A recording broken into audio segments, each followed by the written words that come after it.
আসলে গৃহিণীদের কোনো ছুটি নাই। আমরা যেদিনই ভাবি আজ একটু রেস্ট করব, আজ একটু বসে থাকব, রিল্যাক্সে দিন কাটাবো, সেদিনই মনে হয় অনেক কাজ জমে গিয়েছে। হ্যালো এভরিওয়ান, আসসালামু আলাইকুম। আশা করছি সবাই অনেক ভালো আছেন। আলহামদুলিল্লাহ আমরাও অনেক ভালো আছি। ছেলের স্কুল খোলা যেহেতু, তো তাকে নিয়ে বাহিরে বের হওয়ার জন্য রেডি হয়ে গিয়েছি। তো স্কুল থেকে এসেই সকালের নাস্তাটা রেডি করে ফেলেছি। তো ডিম পোস্ট করেছিলাম আর রুটি, আর রাতের রান্না করা সবজি ছিল, সেটা দিয়েই সকালের নাস্তাটা কমপ্লিট করে ফেলেছি।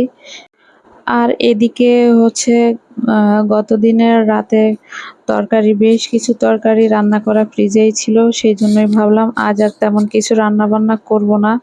সেই জন্যই শুধু সকালের নাস্তাটা করে নিয়েছি। ভেবেছিলাম একটু রিল্যাক্সের সময় কাটাবো, কিন্তু সেটা আর হলো না। তখন দেখি হাতের কাছে নানা ধরনের কাজ উকিঝুঁকি মারছে আর আমাকে ডাকছে, আসো আসো আমার কাছে আসো, আমাকে একটু কাজ করে দাও।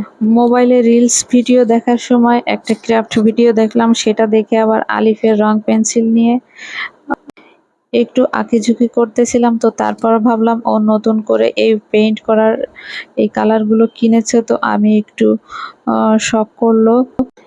নতুন একটা ড্রেস কিনেছিলাম, সেটাই প্রাইস ট্যাগ ছিল, সেই ট্যাগের উপরে আমি এই ডিজাইনগুলো করতেছিলাম। যদিও আমি এগুলো ভালো পারি না, তারপরও একটু ট্রাই করলাম। বাট এদিকে এসে দেখি ঘরে আলিফের বিছানাটা একদমই এলোমেলো হয়ে আছে, আর এই চাদরটা অনেক দিন ধরেই বিছানো। তো ভাবলাম চাদরটাকে চেঞ্জ করে ফেলি। আয়রা তার বই খাতা সবকিছু এলোমেলো করে রাখে এই বিছানার উপর দিয়ে। ঘরে বাচ্চা থাকলে যা হয় আর কি।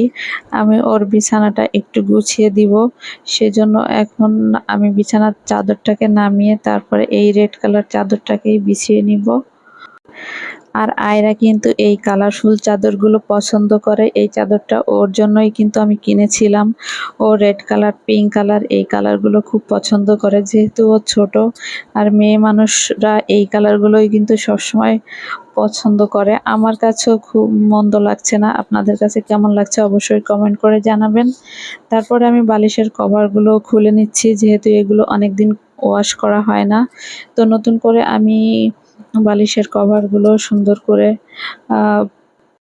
বালিশে ভরে নিচ্ছি। আর নতুন করে বিছানার চাদর বিছালে এভাবে কিন্তু ওরা দুই ভাই বোন শুয়ে পড়ে বিছানার চাদরের উপরে। তো তারপরে আলিফ এই যে ওর খেলনাগুলোকে গুছিয়ে রেখেছে, এইটা হচ্ছে ওর খেলনা রাখার কর্নার। এটা আমার কাছেও দেখতে কিন্তু বেশ লাগে।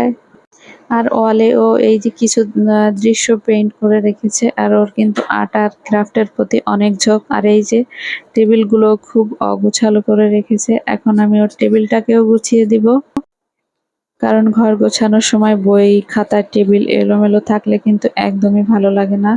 তো আমি মোটামুটি করে একটু গুছিয়ে তারপরে একটু শুকনো কাপড় দিয়ে মুছে নিচ্ছি।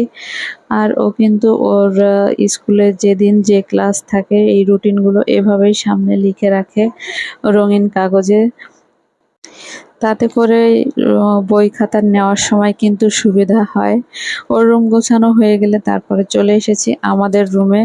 আমাদের রুমের চাদরটাও একটু চেঞ্জ করে নিব, সেই জন্য আমি পুরোনো চাদরটা তুলে এখন আবার এই চাদরটাকেই বিছিয়ে নিচ্ছি।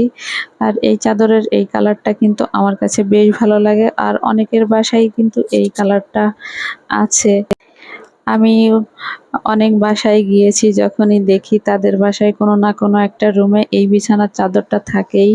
আর এই কালারটা কিন্তু অনেক কালারের কম্বিনেশন দেখতে অনেক ভাল লাগে। ভিডিওটা এখানেই শেষ করছি, সবাইকে বিদায় জানিয়ে আল্লাহ।